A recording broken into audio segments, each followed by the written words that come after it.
গতকাল রাতে আমাদের একটি চেকপোস্ট পার্টি, তিস্তা চেকপোস্ট বলে এটাকে। এটা আমাদের নিয়মিত চেকপোস্ট।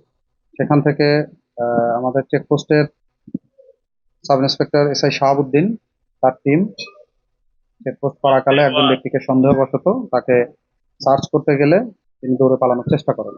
এক পর্যায়ে সন্দেহের বশে তাকে আমরা নিজেদের হেফাজতে নেই এবং তাকে তার শরীর চেক করাকালে বেশ কিছু সামনের পকেট থেকে তিনি 4টা বান্ডিল, ইউএস ডলারের বান্ডিল বের করেন।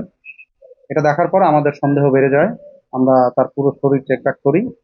চেক ব্যাক করার পরে একে একে 11টি বান্ডিল আমরা দেখতে পাই। পুরো টাকার অংশটা, ডলারের অংশটা আমরা গণনা করেছি।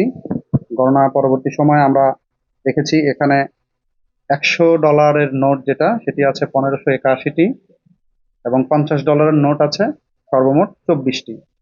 এই ইস্যুতে সব মিলিয়ে টাকা হয়েছে সর্বমোট 1,59,300 ইউএস ডলার। আপনারা জানেন যা বাংলা টাকায় প্রায় 15 কোটি টাকা বা 2 কোটি টাকা। তো যাকে আমরা গ্রেফতার করেছি তার নাম হলো মোহাম্মদ লিখন মিয়া।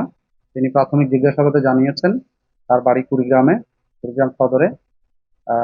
অন্যান্য যে সমস্ত ব্যক্তিবর্গের তথ্য আমরা তার কাছ থেকে পাচ্ছি, আমরা তাদের ব্যাপারেও অভিযান চলমান রেখেছি। এই ইস্যুতে আমাদের একটি মামলা অলরেডি রুজু হয়েছে ফরেন এক্সচেঞ্জ রেগুলেশন অ্যাক্টে। সে অনুযায়ী আমরা আসামিকে যত দ্রুত সম্ভব জেলা কারাগারে প্রেরণ করবো বা কোর্টে প্রেরণ করবো।